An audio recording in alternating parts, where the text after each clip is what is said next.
Welcome, beautiful twin flames. My name is Caroline. I am a physician, an Akashic record reader, an astrologer, um, all 3D labels.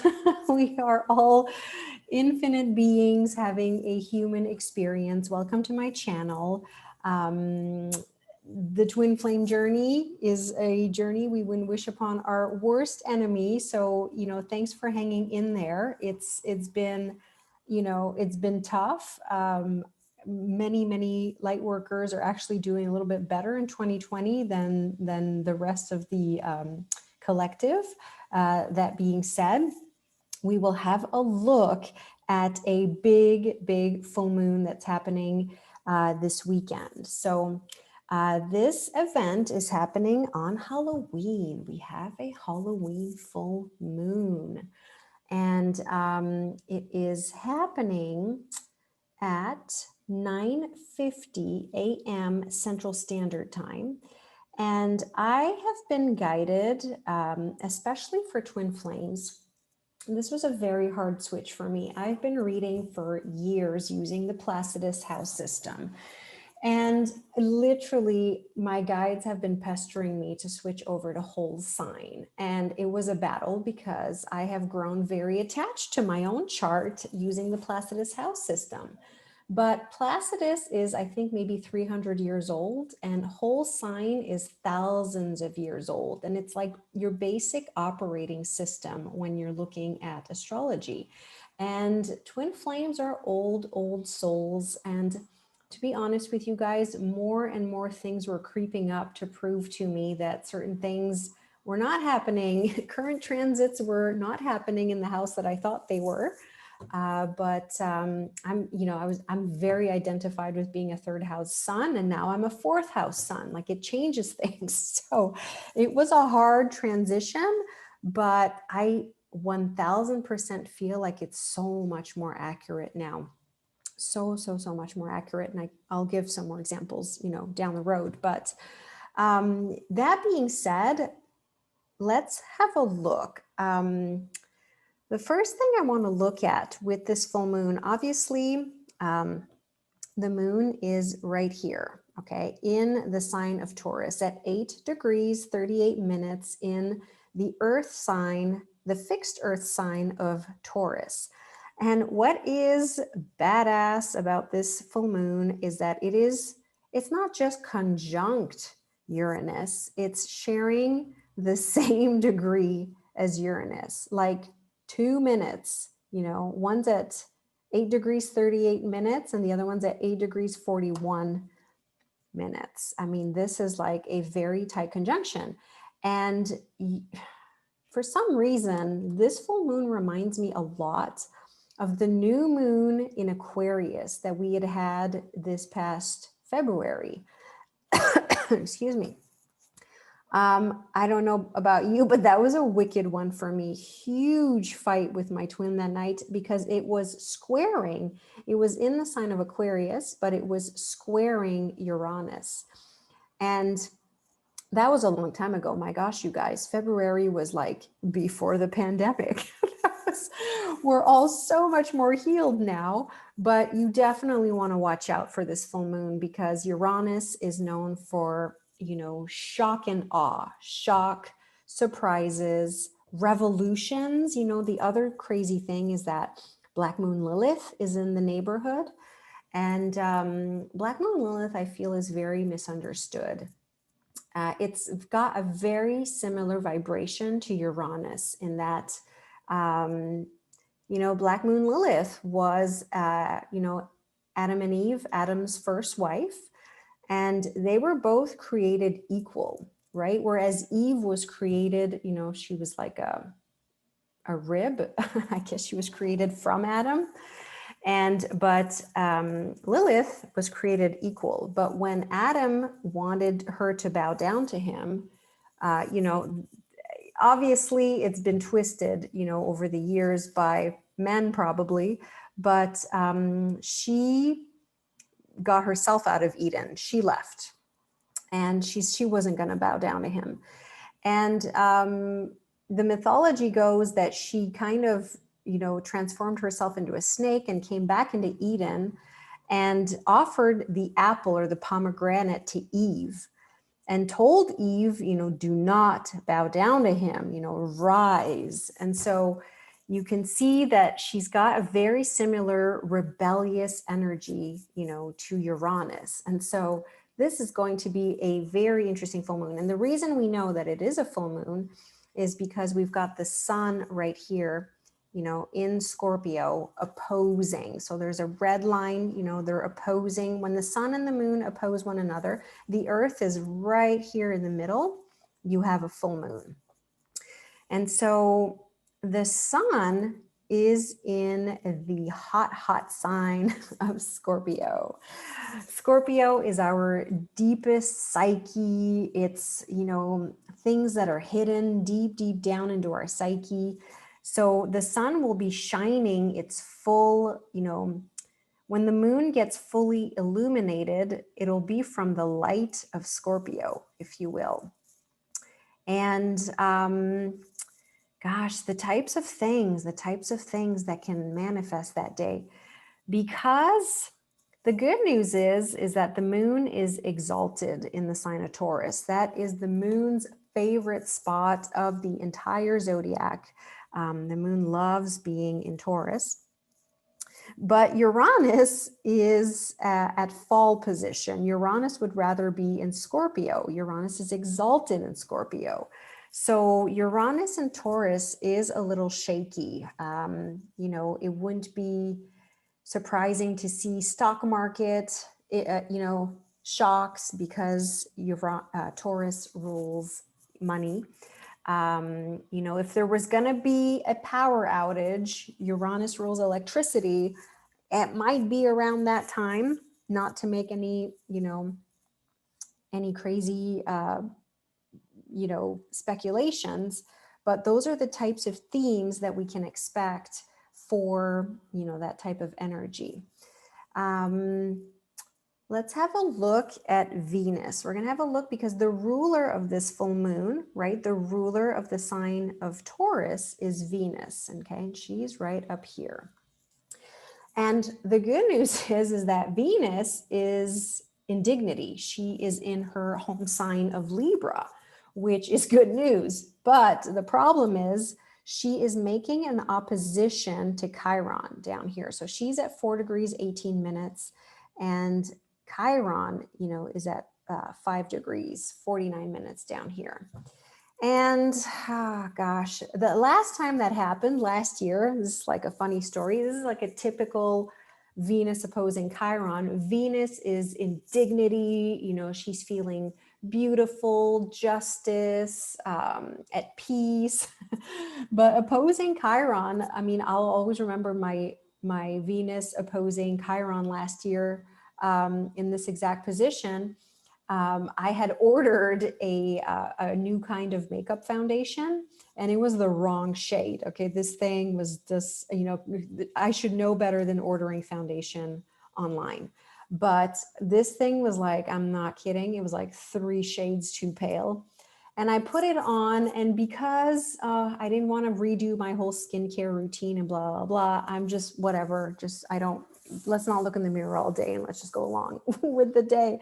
But I turn up at the gym that night, and you guys know the neon lights at the gym, and I look like a ghost, and I'm like feeling not very pretty, feeling like all insecure for a minute. And then I remember, oh yeah, it's Venus opposing Chiron.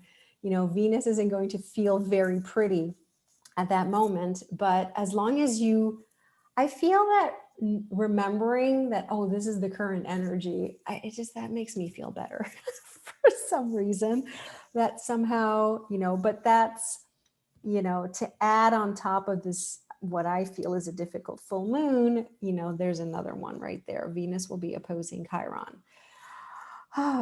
Another tricky aspect. It's not the easiest of full moons. I should let you guys know this. Mercury is in retrograde, and Mercury will be making an exact square to Saturn. And Saturn is in dignity in Capricorn. And what could that mean? Obviously, it depends on what house that falls in for you. But Mercury is communication. And when it's a hard aspect to Saturn, that can oftentimes be told no. You know, Saturn is restrictions and following the rules. And so, and, you know, Mercury actually likes being in an air sign, you know, of Libra, but it's a hard square to Saturn, and Saturn is kind of boss these days. He's direct, he's at home, he's on a mission, he's headed to Aquarius. Thank God. I gotta say, wherever this little, you know, Capricorn party falls in your chart, we've been talking about it all year. You know, it's a house that's been getting renovated. For me, it falls in my second house, and it has been ridiculous. Like, it's just, I'm learning new money things all the time. It's just the craziest thing. And I guess you could say one of the lighter things is that this Capricorn party is actually, it's not, I wouldn't say that it's a trine, but at least it's in a trining sign, you know, to the full moon. So that's at least one good thing. And it is, you know, sextiling the actual sun in Scorpio. So these are, you know, one good thing. We got to look at the pluses. Another interesting thing that is going on this full moon is that I love Neptune. I love, love, love. I've learned to love Neptune because it's on my ascendant, and I've learned to, you know, be curious about this planet that no one seems to really talk about all that much because it's very confusing and it's very mysterious. And if it's beautifully aspected, you know, the higher expression of Neptune is unconditional love. But unfortunately, if it's making squares or oppositions or conjunctions to something, you know, then at its lowest expression, it can be deceptive and it can be misleading. And so what we have here that's happening is that Neptune is squaring the nodes, right? So you've got the North Node, you've got the North Node over here at 20 degrees of Gemini. And the North Node is closing in on the fixed star of Aldebaran, which is wonderful. That is the Archangel Michael fixed star, the patron saint of twin flames in, you know, in Gemini. The Gemini is the sign of twins.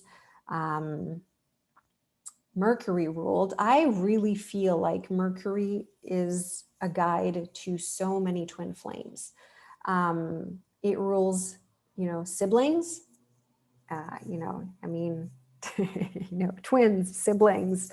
Yeah. And so the nodes squaring Neptune right here. And then you've got, you know, the South Node, the South Node in Sagittarius over here. This is very interesting. You know why? Because the last election, the South Node was on Neptune. And the South Node and Neptune, I feel, have a very similar vibration. The South Node, you know, if the North Node can represent excess, the South Node certainly is loss. And loss, Neptune will take away certain things in your life too. It's, you know, it's the ruler of Pisces, it's the 12th sign, it's a big ending. So the fact that it is squaring the nodes of destiny, we could have some interesting twists. I mean, it's for sure going to be twists with, you know, a full moon directly on top of Uranus. But yeah, this just adds more mystery.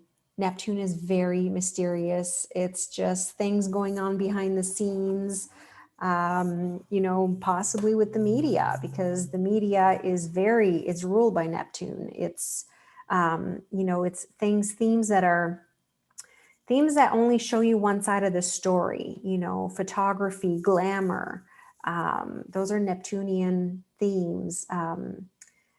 you know, magazines, just things that just look so perfect. But the opposite of that would be Saturn. Saturn is reality, right? So yeah, the fact that Neptune is squaring the nodes could have a lot of secrets revealed, on this moon, because Uranus elevates. This could be a great awakening, you know, if for a lot of people in the collective, because Uranus just, you know, Uranus will say, okay, I need you over here now. I don't need you over here anymore. I need you over here. I had a Uranus awakening and it was brutal. Uranus was on my south node and on my Venus when I had my brutal spiritual awakening, and a Mercury retrograde came sweeping on top of that. My gosh, the perfect storm. And so this, I mean, I can see this as being, if you or your twin or any loved ones that you have planets in the fixed signs. So obviously, if you're a Taurus or if you have planets, you know, around this degree, it's going to hit you harder. Also, if you have planets in Scorpio right here, or anything making a square over in Aquarius or in Virgo. No, I'm sorry. Leo. Sorry. It's hiding the top of my screen with my little screen sharing. So yes, so Leo, Scorpio, Aquarius, and Taurus, you know, if you have planets on, I would say from like 5 to 12 degrees of the fixed signs, this is going to rock and roll. This is definitely going to rock and roll. Yes, so buckle up, buckle your seatbelts, you know, try to spend some time that day in meditation, because we do have a choice. We can channel the higher octave of all. You can have the most amazing ideas that day, the most amazing idea. It doesn't have to be the lowest expression. You know, genius ideas coming through that day. The moon is very psychic. And Uranus is such a high vibration planet that, you know, that can absolutely be that day. So try to spend some time in silence. You know, make sure to listen to the messages that are coming through that day. I guarantee people are going to have lightning, amazing ideas. So I am going to leave it at that. You know, and I also want to mention that I do think this is sort of like the ushering in of the new Aquarian age, right? You guys have heard of what's coming in December 21st. We're going to have finally the Capricorn party is going to start to come loose, right? We're going to have Jupiter and Saturn move out of Capricorn and they jump into Aquarius, but they meet up at the 0 degree of Aquarius. Finally, I call that changing the pain spots. Like finally get the pain out of Capricorn and move the planets into Aquarius. But it's going to be very surreal. It's a very different vibration. Aquarius is the air that we're ushering in the new earth, the new era.